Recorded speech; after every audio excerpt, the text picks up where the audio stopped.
Salut Jean-Christophe. Salut Patricia. Comment vas-tu? Ça va. Fatigué, mais ça va bien. Ouais, good, Oui. good, good, good. Toi aussi, ça va? Ouais, une bonne semaine, bonne semaine.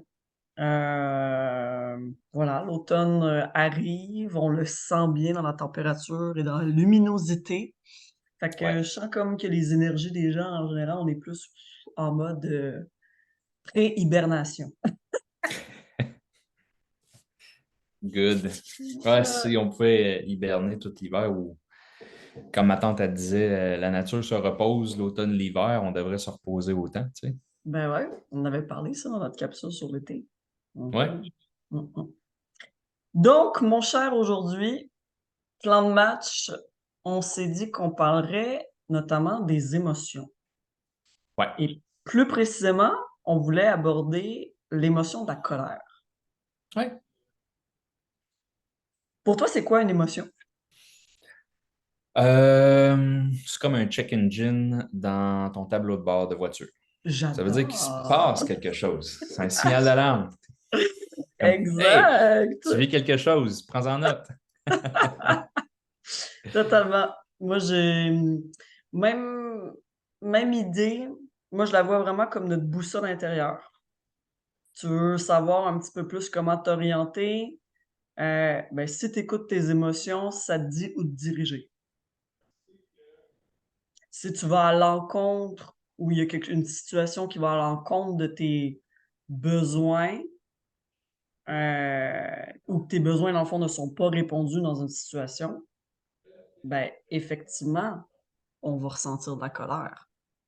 Parce qu'il y a quelque chose qui est comme en décalage avec qui on est. Mmh. Dans le fond, c'est comme un compas, une boussole. Ça te dit où t'orienter, puis c'est comme, oh, attends un peu, là. Quelque Ouais, chose qui te nuit, là. exact. Mais en même temps, on parle que ça nuit, que ça bloque, que c'est pas en accord avec tes valeurs où tu veux aller. Il y a quand même des émotions positives. Mmh. Fait que ceux-là, ça veut pas dire nécessairement que t'es à l'encontre d'où tu veux aller ou Ah non, mais moi, je c'est parlais plutôt pour le la contraire. colère. La Moi, je colère, parlais oui, de c'est la ça. colère. Ah ouais. Ouais. La colère, tu sais, dans le sens que on s'est dit que justement, au niveau des émotions, c'est notre boussole, c'est notre check engine. Mais au niveau des émotions, justement, positives, ça veut dire tu es à bonne place, continue, c'est aligné avec toi, vas-y mon homme. Tandis que les émotions négatives, ben, c'est justement pour te dire, oups là, t'es pas à bonne place. Et notamment la colère, spécifiquement, pour moi, bon, ça c'est mon opinion, mais c'est de nous dire justement à quel point la situation ne répond pas à nos besoins. Mhm. Et, et puis voilà. Fait que c'est pour ça qu'on est en colère à ce moment-là, parce que ça nous correspond pas. Fait Et que à chaque finalement, fois qu'on est en colère, c'est une tentative de rectification du tir. ouais, c'est ça. Dans le fond, j'allais dire, c'est si on va dans l'approche systémique, c'est une boucle de rétroaction. Elle va être négative Totalement. ou positive. Si c'est négatif, ça veut dire corrige ton tir. Si c'est positif, c'est du renforcement, ça veut dire OK, continue, donne-moi en plus. Exact. Hein? Pas plus compliqué que ça. Bon, ben voilà. Bonne semaine, tout le Bonne journée. monde. À la prochaine. En théorie, c'est simple. Si c'était Ouais. aussi simple, en pratique, c'est d'autres choses. Mais en pratique, c'est d'autres choses parce que, tu vois, moi, je ramène au concept gestaltiste au niveau des mécanismes de résistance au contact, tu sais, qu'on avait déjà parlé. Quand on entend toute notre jeunesse, on avale sans digérer le concept comme quoi qu'il ne faut pas être en colère, qu'on n'a pas le droit d'être en colère, que la colère, Mhm. c'est une émotion laide, ben, on grandit avec l'idée que on n'a pas le droit de vivre cette émotion en particulier et cette introjection qu'on avale fait que, OK, peut-être quand on est petit, ça nous aide pour certains aspects, dans le sens qu'on veut être accepté par nos parents, on va être accepté par notre fratrie, ça nous permet de tempérer certaines choses en lien avec nos amis quand on est jeune, mais Mhm. certainement quand on arrive adulte, ce genre d'introjection-là en particulier nous nuit et ça, j'en suis Définitivement. convaincue. Ben oui. Parce que c'est là que les personnes, euh, ben, ils établissent pas leurs limites envers les gens. Et donc, les gens peuvent manquer de respect, par exemple, envers la personne ou lui marcher sous les pieds ou peu importe, parce que la personne, elle, ne met pas de l'avant, justement, euh, ben, ses besoins, en n'exprimant pas et en refoulant sa colère constamment. Mhm. En même temps, tu grandis dans un milieu où est-ce que c'est mal vu d'être en colère, ou que la colère n'a pas sa place, ou que si tu exprimes de la colère, ben, tu vas être puni parce que moi, ça me dérange. Oh là, ça devient grave, ça devient une coche plus intense, tu sais. Je parle pas Ben, par expérience du tout. c'est ça. Non, non, les deux, ni l'un ni l'autre, hein? On parle pas par expérience. Non, c'est ça, c'est ça. Papa a le droit d'être en colère, c'est normal, c'est un adulte. Maman a le droit d'être en colère, c'est Voilà. normal, c'est un adulte. Mais un enfant, non, il faut que tu sois toujours Non. neutre. Non, mais ou le masque de l'éternel gentil. Le masque de Ah non, l'éternel moi, je pouvais gentil. même pas. Non, je pouvais pas. Parce que Ah, moi, OK. ma joie dérangeait mes parents. C'était ferme ta Mm. boîte. Fait que t'as pas le droit, il faut que tu sois un bibelot. Mais si ça te fâche, ah ben là, tu vas être puni, par exemple. C'était comme, ah, OK, Mm. qu'est-ce que tu veux? Mm. Mais, tu sais, après ça, avec le développement, quand tu apprends à te connaître, tout ça, tu apprends à reconnaître Mais cette moi, colère-là. Mais ça ne oui, veut pas dire que tu as été parfait non plus. Puis même quelqu'un qui dirait, mettons, ben moi, chez nous, tout était bien accepté. Tout était. On avait le droit d'être nous-mêmes, qui qu'on voulait être, puis euh, on avait le droit à notre libre expression. Ça va-tu faire en sorte que cette personne ne sera pas en colère? Ben non, elle va en vivre pareil.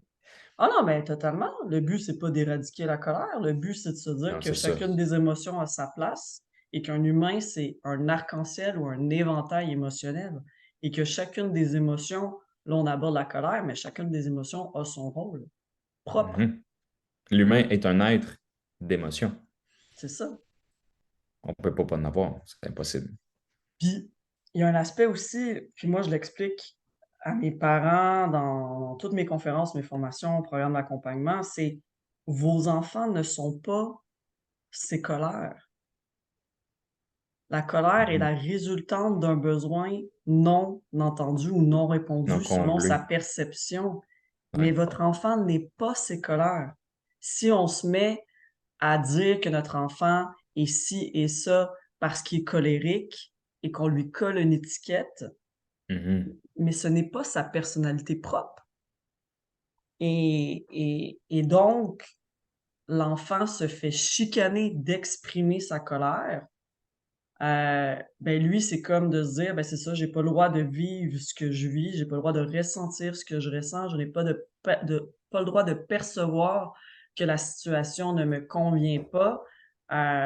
Et donc, il se sent invalidé, il se sent inadéquat, il se sent pas en sécurité de communiquer avec son parent. Après, est-ce que il est vraiment dans un état pour être en dans une dynamique d'amour avec ses parents? Bien entendu que non, il va être encore plus dans la méfiance de ses parents parce que ses parents Mhm. n'entendent pas son besoin. Et après, est-ce qu'on a le goût de collaborer avec une personne qui ne nous écoute pas? Ben non. Et là, c'est là qu'apparaissent, puis que les parents, en général, ils sont étonnés, mais c'est là qu'apparaissent opposition, provocation, puis ce qu'on peut dire de manipulation. Mais dans le fond, c'est la résultante juste d'un enfant qui exprime un inconfort ou un besoin non répondu et un parent qui le contrecarre dans son expression. Et après, on est étonné que l'enfant va se rebeller. Ben non, parce qu'à partir de ce moment-là, votre enfant, il considère que, dans le fond, vous êtes un peu comme un ennemi et non faisant partie de son équipe pour le faire grandir. Et ça, c'est hyper important à se rappeler.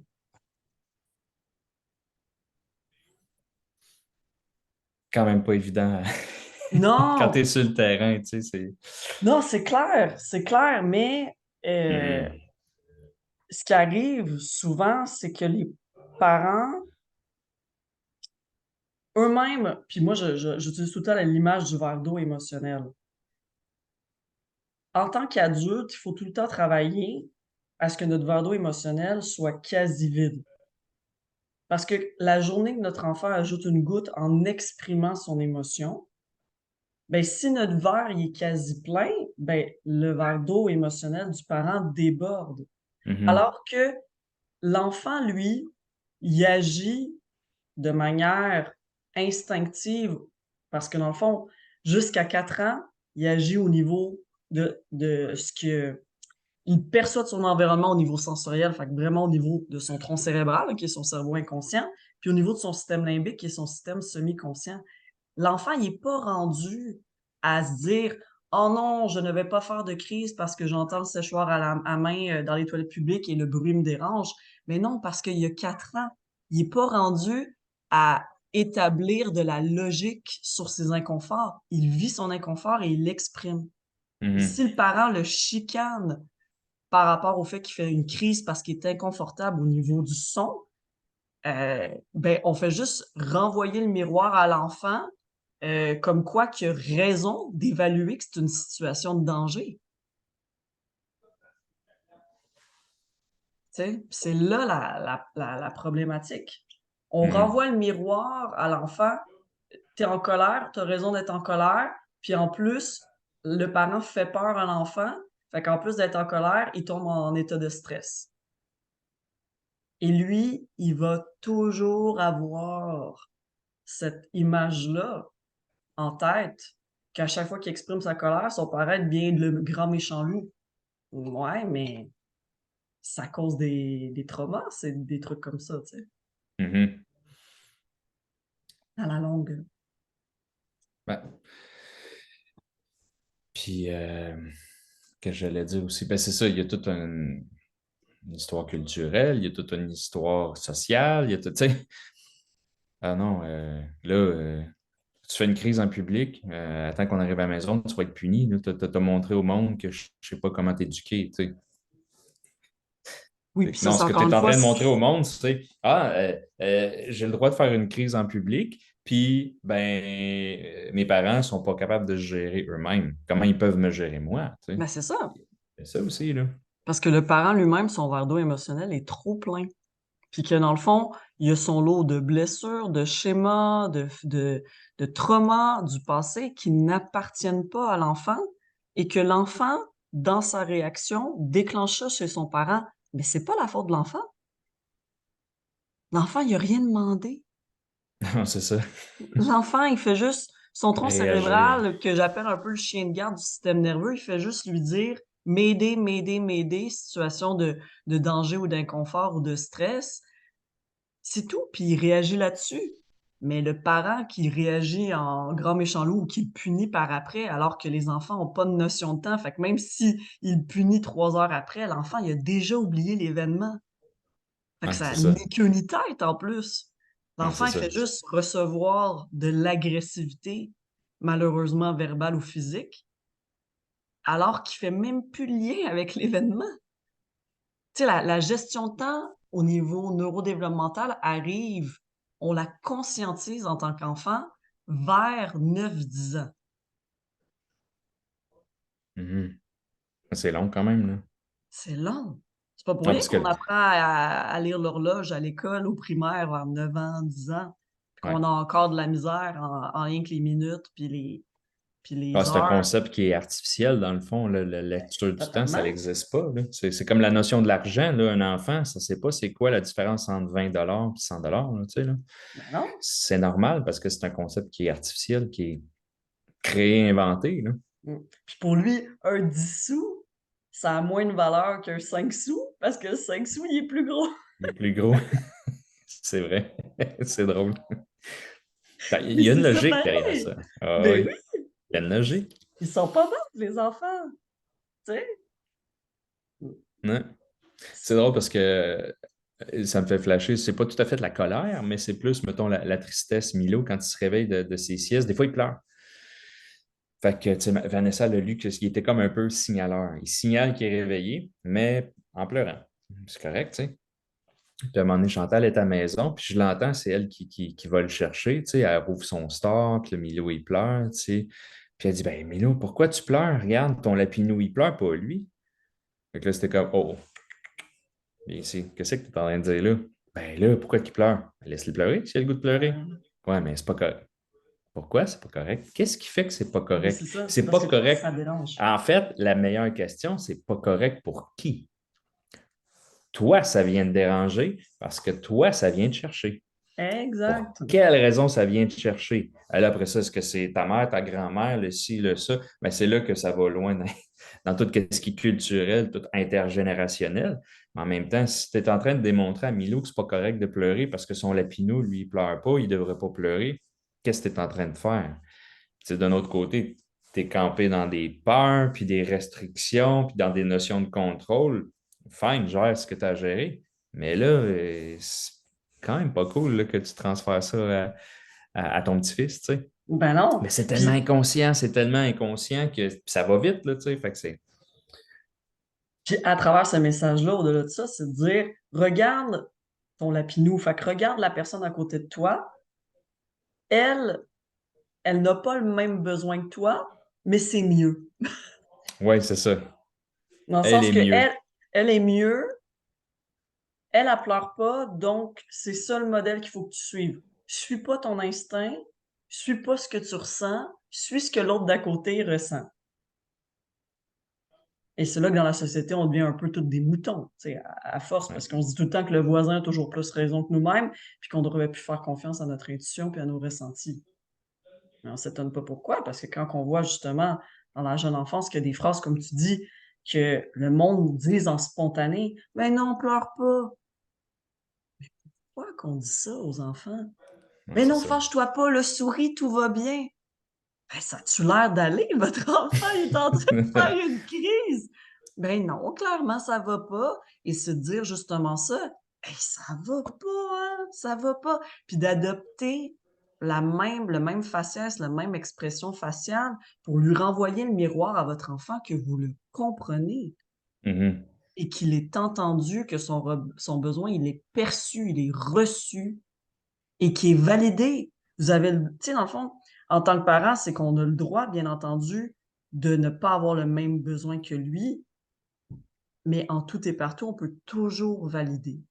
Mhm. Et ça, c'est juste des fois en faisant la même mimique que notre enfant.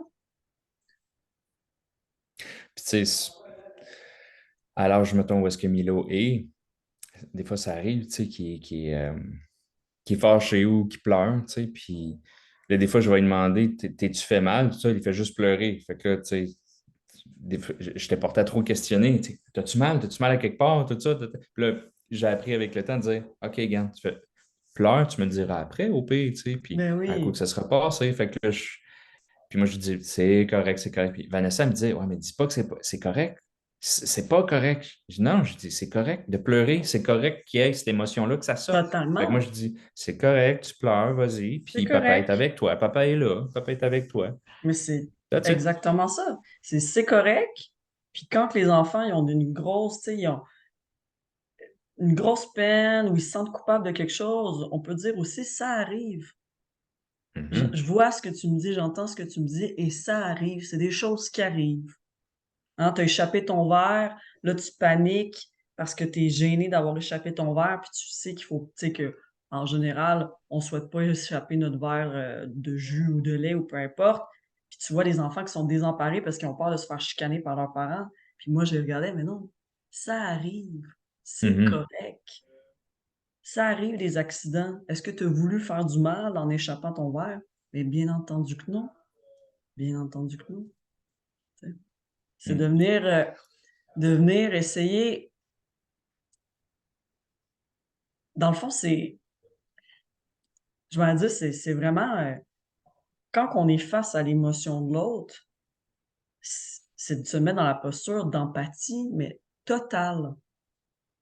De se dire: «Il est triste, il est en colère, il vit peu importe quelle émotion, du dégoût, de la déception, nin c'est je suis empathique, donc j'essaie de me mettre à ta place pour essayer de comprendre qu'est-ce que tu vis, sans nécessairement moi la vivre moi-même. Hein, parce qu'il y a des parents que ils voient leur enfant en panique, ils se mettent à paniquer, ils voient leur enfant triste, ils se Mhm. mettent à être tristes, ils voient leur enfant en colère, ils se mettent à être en colère. Non, c'est pas de renvoyer un miroir, parce qu'au final, vous faites, tu sais, ça fait juste alimenter l'un et l'autre. C'est tout le temps, en tant que parent, d'avoir un verre d'eau émotionnel le plus vide possible et de renvoyer une posture de calme, de disponibilité, d'écoute, de fermeté, mais moi j'appelle tout ça une fermeté douce, hein, le fameux cadre, Mhm. pour que l'enfant y ait une figure parentale, un adulte significatif, solide en face de lui. Et là, il va se greffer à vous, tu sais, aux parents pour savoir comment comprendre son émotion, comment se gager. Parce que je pense que c'est ça le plus grand défi des parents. Puis je pense qu'on en a parlé la semaine passée, mais l'école enseigne des aspects académiques à nos enfants, mais il enseigne pas nécessairement les émotions. C'est nous, les parents, à enseigner comment comprendre les émotions Mhm. à nos Puis, enfants. je vais ajouter un point là-dessus, c'est que si c'est à nous à enseigner à nos enfants comment comprendre les émotions, mais qu'on ne les comprend pas nous-mêmes en tant qu'adultes parce qu'on ne les a jamais compris, qu'on ne les a jamais vécus, puis on est, tu sais, fait que c'est tout ça, là, de génération en génération. Ben, c'est exactement ça. C'est pour ça, dans Puis, mon programme Artemis, je leur dis à toutes les mamans, si vous voulez arriver à être une maman qui répond et qui comprend votre enfant, commencez par comprendre vos propres besoins, puis comprendre votre propre fonctionnement et comprendre vos vos propres propres émotions. émotions et Ben oui. comprendre vos propres blessures. Et là, à partir du moment que vous êtes compris, vous êtes zen, vous êtes calme, vous êtes en paix, mais là, on est en mesure aussi de comprendre la personne qui est en face de soi et ça nécessite un gros travail, une grosse implication, mais bottom line, c'est un cadeau à vie qu'on s'offre, autant pour soi que pour notre enfant, que pour notre famille. Mhm. Parce que les émotions, c'est Certainement. la chose la plus mystérieuse et la plus difficile à comprendre de l'humain. Oui, parce que c'est propice à chacun. Mhm. Il y a Erickson, Thomas Erickson, qui écrit Surround by Idiots. Un super bon livre, puis c'est beaucoup utilisé en ressources humaines. C'est les 4 types de personnalités selon les couleurs. Puis ça, c'est assez connu, là, tu sais, tous ceux qui Mm. travaillent dans des compagnies ou qui font un peu de gestion, qui sont gestionnaires d'employés, tout ça connaissent parce qu'il y a beaucoup de formations là-dessus. Fait que c'est rouge, jaune, bleu, vert. Fait que typiquement, il y a différentes comment je pourrais dire, caractéristiques propres à chacun. Puis c'est là que tu vois vraiment, ça dépend vraiment des personnalités. Puis à chaque personnalité que tu lis, la description, tu penses à du monde. Parce Ah qu'il y en a oui? qui c'est vrai, tu sais, il y en a qui sont vraiment beaucoup là-dedans, tu sais. Puis ce qui est intéressant, c'est qu'il disait qu'au niveau des émotions, surtout au niveau de la colère, les 4 ont un mode de fonctionnement différent. Fait que, exemple, la personnalité rouge, c'est tous les grands entrepreneurs, ceux qui sont en business, tout ça. Puis c'est Mm. toujours eux autres là, que tu sais, leur verre que tu parlais tantôt des émotions, au niveau de la colère, c'est un shooter. Ils ont la Mm. mèche courte. Mais ça explose vite. Mais un coup que c'est fini, ils passent à d'autres choses. C'est terminé. Il y en a que ça va être juste un verre normal qui se remplit un peu plus lentement, qui va déborder un peu plus longtemps aussi, euh, mais qui est quand même plus rapide à se vider. Il y en a un, je ne me souviens pas c'est lequel, je pense que c'est le jaune. Lui, c'est comme un tonneau, mais qui a un tap dessus. C'est comme Mm. un fût. Fait que Ouais. dans le fond, et c'est comme s'il s'écoulait toujours un peu. Fait que les personnalités jaunes, c'est ceux qui parlent beaucoup, puis tout ça. Puis les autres, ils expriment beaucoup leurs émotions. Pourquoi? Parce que ça coule. Ils en vivent une, ils le font sentir à tout le monde. On dit, ah, es-tu gossant ou es-tu gossante? Mais eux autres sont comme ça. C'est que ça passe direct. Fait que le fût est ouvert en tout temps. Puis bleu, vert, je ne me souviens pas lequel. Ça, c'est comme un tonneau, mais qui n'a pas de fût. Fait que le baril, il est long à se remplir, mais quand il se remplit, là, tu sais, puis comparer ça à un dégât, si tu renverses un shooter, c'est juste une petite flaque. Si tu renverses un baril, ça fait quasiment un raz-de-marée, là, tu sais, dans la pièce. Ben, c'est ça aussi. Fait que c'est de savoir, OK, de quelle façon on évacue notre colère, quel impact ça a aussi. Puis pour le jumeler avec la PNL aussi, quand tu ressens de la colère, ça se passe où à l'intérieur de toi? Ça Mhm. prend quelle direction? Quelle couleur tu y mettrais? Quelle Mhm. texture tu y mettrais? Est-ce que ça part d'ici puis ça monte à la tête? Est-ce que ça part de là puis ça s'en va dans tes pieds? Fait que ça te permet de kicker quelque chose. Ça s'en va-tu dans tes bras puis tu frappes? Tu sais? Mhm. C'est tout ça. Fait que, tu sais, au niveau d'une émotion, que ce soit la colère ou la joie aussi, la tristesse, le chagrin ou le doute, la peur, il y a toujours une façon que ça va se déclencher à l'intérieur de nous. Fait que quand on Mhm. commence à prendre conscience, hey, quand je ressens ça, ben, si ça reste à ce niveau-là, c'est pas pire, mais ça peut éclater. Mhm. Qu'est-ce qui fait que ça éclate? Ou qu'est-ce qui fait en sorte que tu es capable de le désamorcer? C'est quoi le modus operandi que tu pourrais utiliser pour le Mhm. désamorcer? Est-ce que c'est du questionnement? Est-ce que c'est peu importe, tu sais? Mhm. Fait que c'est au niveau de se poser la question comment nos émotions fonctionnent pour nous, en fait. Ouais. Mais puis au-delà aussi de se dire, tu sais, quand notre système nerveux est en état de stress, on réagit selon le combat fuite figé. OK? Mettons qu'on est dans le combat, c'est sûr que notre colère, elle va être exprimée de manière beaucoup plus agressive, que ce soit verbalement, physiquement, bon, les enfants en crachant, en mordant, en tapant du pied, en frappant, bon. Mais au-delà de la résultante, c'est tout le temps intéressant, surtout au niveau adulte, quand on veut se comprendre, au-delà de savoir quelle est la répercussion, tu sais, que ce soit un petit shooter ou un raz de marée, c'est de comprendre toujours, de revenir à la source. Pourquoi à ce moment-là, dans la situation qu'on a vécue, on a senti qu'on n'était pas assez, qu'on n'était pas à la hauteur, qu'on était rejeté, trahi, humilié, abandonné, que c'était injuste. Puis pourquoi que ça génère autant de colère et que ça fait déborder notre verre d'eau? C'est surtout Mhm. ça d'aller voir au-delà de la manifestation même de la colère, notamment, qu'on parle aujourd'hui, c'est de se questionner, mais la source, là, pourquoi que ça nous a fait exploser autant? C'est ça qui est intéressant. C'est de se dire: «OK, ben, avec les règles de la règle du 5 pourquoi». Tu sais, telle situation m'a fait, j'étais fâchée contre telle personne. OK, pourquoi? Mais parce qu'elle m'a fait sentir comme ça. OK, mais pourquoi tu as perçu elle t'a fait sentir ben, que tu perçu qu'elle t'a fait sentir de telle manière? Ben, parce que blablabla. Et là, on remonte, on remonte, on remonte jusqu'à la source. Et la source, ben, habituellement, c'est un sentiment profond qu'on détient à l'intérieur de nous depuis notre jeunesse. Et donc, c'est ça qu'il faut aller évacuer. Puis là, à chaque fois qu'il va y avoir peut-être des situations qui pourraient refaire déclencher ça, mais comme on a abordé la source, soit la réaction ne sera plus là ou elle va être beaucoup moins intense et donc plutôt que ce soit un raz-de-marée, ça va être un petit shooter ou ça va Mhm. diminuer d'un raz-de-marée à un verre d'eau à un shooter Ouais, c'est parce ça. que la source va être de moins en moins douloureuse. Mhm. C'est ça aussi le truc. Là, ça me fait penser à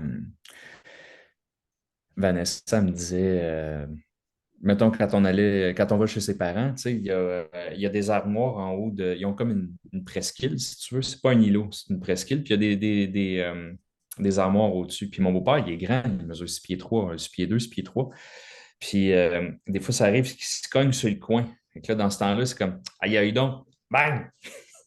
Il Là, frappe! ben, il frappe, tu sais, puis c'est d'un coup, puis après ça, il passe à d'autres choses, tu sais. Puis là, Vanessa, comme, oh, mais c'est pas nécessaire. Elle dit, pourquoi vous autres, les hommes, vous êtes de même? Jean-Christophe, tu fais pareil, tu frappes, puis tout ça.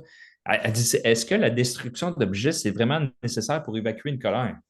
Non, mais c'est la façon qu'on le fait. Toi, tu le vis Ouais, autrement, mais c'est pas une question homme-femme non plus. Tu sais, non. Parce qu'elle me totalement. disait, toi, Jean-Christophe, t'es comme ça, puis tu fais comme mon père, vous êtes comme ça, vous autres, les gars, je sais pas si c'est la Non, testostérone ou. non, Ben non, c'est non, pas mais une c'est juste. généralité, mais non. Non, non, non, c'est ça. C'est ça.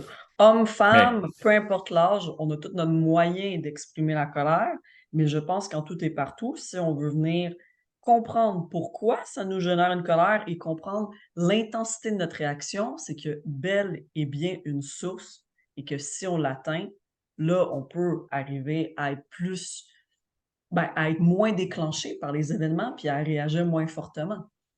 exact. Mais il n'y a pas de différence, comme tu dis, Non. homme-femme. Il y en a des femmes qui réagissent en France. Je suis convaincue. Oui, oui.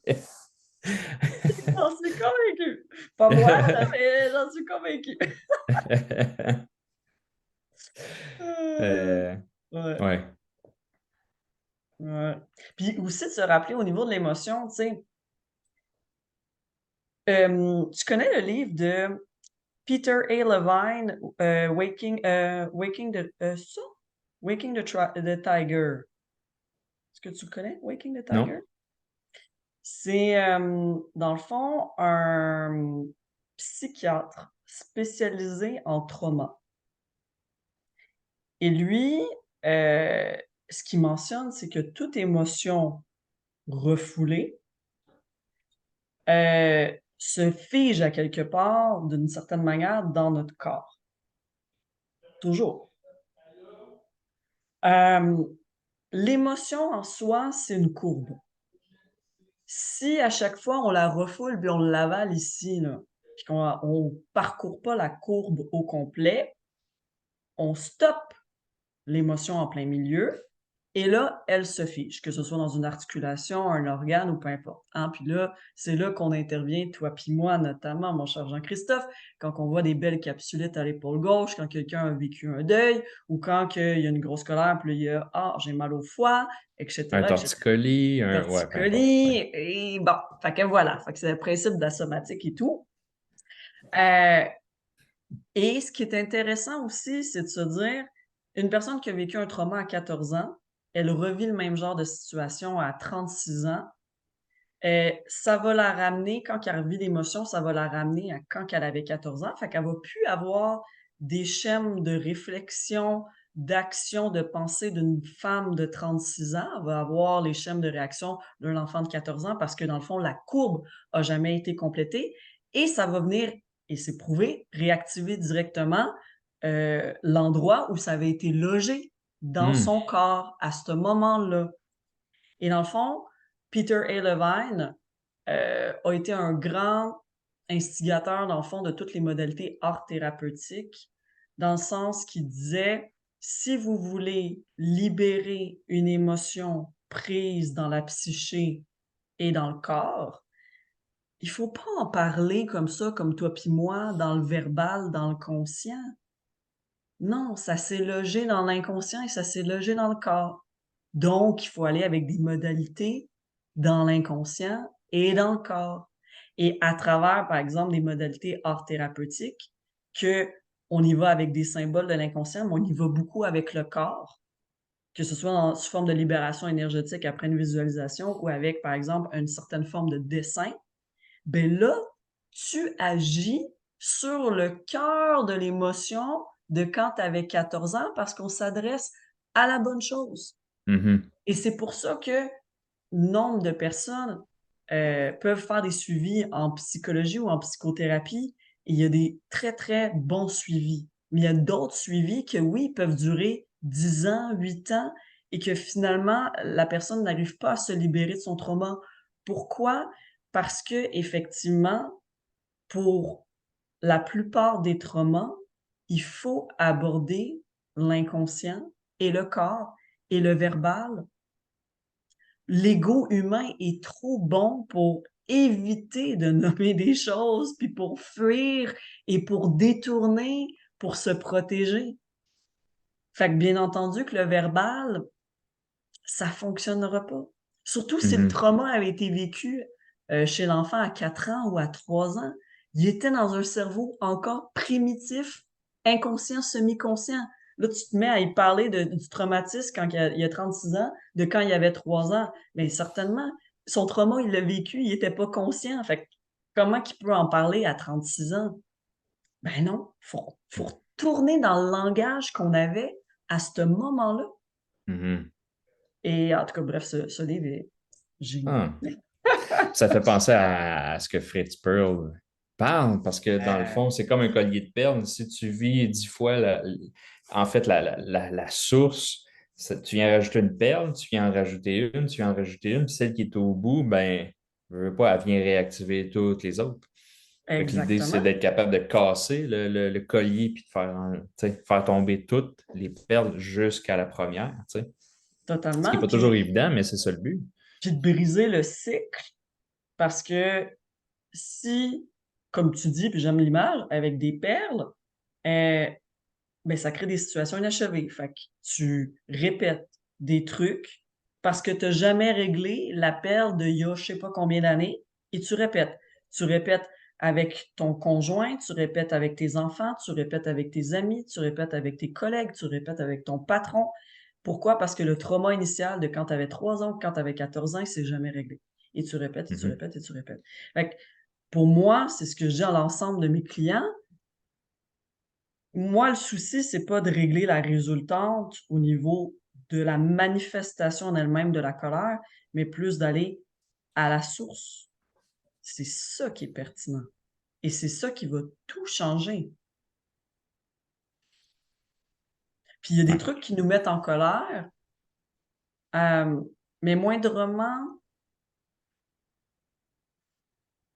que c'est pas issu d'une grande blessure ou que la blessure a été bien abordée et bien libérée, clairement l'intensité de la colère va être beaucoup moins grande.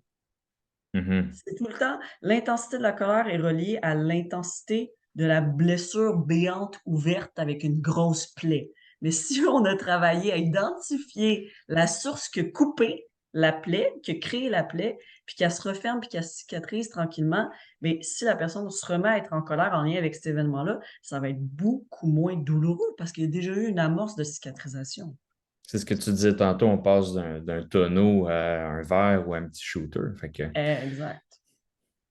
Puis aussi, des Voilà. fois, tu sais, la manière de l'aborder, parce que comme tu disais, juste d'en parler avec l'ego puis tout ça, ça ne fonctionne pas. Puis c'est ce qu'on voit aussi dans l'étude du non-verbal. La pensée vient avant la parole.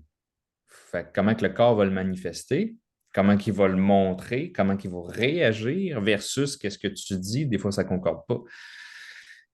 C'est ce qu'on apprend à voir avec le non-verbal, ce qui est vraiment intéressant. De penser ça aussi, c'est de dire, OK, mais le corps et le cerveau, tout est relié. Fait que le corps bouge d'une certaine façon pour envoyer une information aussi au cerveau. Mhm. Fait que, tu sais, ça marche dans les deux sens. Totalement. Euh, Fait que dans le fond, ce qu'on apprend aussi, c'est que tu peux avoir une réaction. De la manière, si je te pose une question puis que ça te dérange, je peux le savoir. L'idée, c'est pas de dire ah ah, ça t'a dérangé, qu'est-ce que tu me caches? C'est pas ça le but, c'est de dire oh, attends un petit peu. Il a pas l'air à l'aise avec ça, ça l'a dérangé. Pour quelle raison? On va aller questionner plus loin, puis souvent la personne va même elle le dire d'une autre façon, elle va Totalement. le verbaliser plus tard. Mais ça, c'est du court terme. Moyen terme, tu peux avoir certaines gestuelles, mais à long terme, c'est ce qu'on appelle la statue de la personne physiquement, comment elle se tient. Les rides qui apparaissent, s'il y a plus de rides d'un côté par rapport à l'autre, c'est que la personne utilise toujours les mêmes façons de Ah, ben s'exprimer. oui! Ça vient s'engrammer. Fait que tu parlais d'engrammes sur le corps. Ben, il peut y avoir des engrammes qui sont profondes, mais qui restent. C'est comme une. On revient toujours parce qu'on est des thérapeutes manuels. Ça revient tu te blesses, puis là, tu te mets à boiter, puis tu boites pendant 20 ans, quand même que je réglerais à la source, ça va peut-être être difficile de plus trop boiter, totalement compensé. Il se Mmh. passe la même chose sur la statut de la personne par rapport à ce qu'elle a vécu. Fait Mmh, qu'il y a des mmh, mmh, choses qui mmh, viennent mmh. s'engrammer dans le corps, puis le corps réagit avant même qu'on puisse le verbaliser. La pensée vient avant la parole. Fait que le Mmh. corps le sait avant même qu'on l'exprime. Ce qui est vraiment intéressant. Mmh. Totalement. Hmm. Mmh. Je vais dire quelque chose en lien avec ça. C'était quoi, non? Attends, qu'est-ce que tu as dit juste avant? Je parlais de la L'apprentissage. statue, les rides, comment que la personne. Ouais, Euh, tout se matérialise aussi ça, au niveau du corps. C'est super ouais, intéressant. ouais. Mhm. Surtout quand il y a une asymétrie. Mm. Fait que quelqu'un qui sourit ou qui plisse les yeux, puis qu'il y a des pas de doigts beaucoup plus prononcés d'un côté par rapport à l'autre. Qu'est-ce que ça veut dire? Qu'est-ce que la personne a vécu? C'est tout ça qu'on a à prendre en considération. Puis, moi, c'est ça. C'est que ça me fait penser une personne qui travaille énormément sur soi, qui fait énormément de libération, qui se redécouvre en tant que personne. Au-delà de, ben oui, bien entendu, ça va avoir un impact sur sa santé mentale, sur sa santé physique, mais on va voir aussi des choses qui vont changer, puis on va faire, oh mon Dieu, que tu rajeuni. C'est comme si aussi un aspect de rides, pas qui disparaissent, mais comme il y a quand même des modifications qui se créent parce que la personne, elle adopte plus forcément certaines mimiques, certaines expressions, Mhm. certaines postures. Tu sais, une personne qui était tout le temps triste puis qui était mal dans sa peau, puis là, finalement, elle se redécouvre puis elle recommence à avoir, tu sais, tu sais, pour la première fois, les épaules par en arrière, le torse qui est ouvert avec, tu sais, vraiment au niveau du chakra du cœur complètement, tu sais, dégagé. Oui, il y a des modifications, puis la personne, mon Dieu, tu te dis, on dirait qu'elle a rajeuni de 10 ans. Ouais. Ben ouais, parce que C'est normal, elle a abandonné les vieux patterns. exact. Hein? À quel point de travailler sur soi a un impact sur tout, tu sais, physique, mental, l'aspect, corporel, mais nos manières de réagir, notre manière de penser, notre manière de percevoir les choses. On en parlait la semaine dernière, tu sais, tout est Interconnecté. oui, puis mais tout est surtout dans la manière qu'on perçoit les choses, mais pourquoi qu'on les perçoit comme ça? Mhm. C'est ça qui est intéressant. Pourquoi? Voilà. Mon Dieu qu'on est passionné, Jean-Christophe. C'est toujours comme ça, hein? Toujours, toujours. Bon, ben, mon cher, sur ce, Bonne fin de semaine. bonne fin de semaine à toi aussi. Bon repos. Oui. Oui. Repos. Pas demain, j'ai un souper spaghetti, campagne de financement avec Ça va dire. l'harmonie. Grosse journée. On va vendre du vin. On a notre permis d'alcool qui est à jour. Fait que tout va être parfait. Ça va financer notre camp musical qu'on a cet automne. Ben, OK. bon repos, amusement, en tout cas. Oui, je vais décrocher demain. Je vais lâcher un peu de fou. Écoute, Good. parfait. Bon, ben, bye, Bonne bye tout le semaine. monde. Bye. Ciao.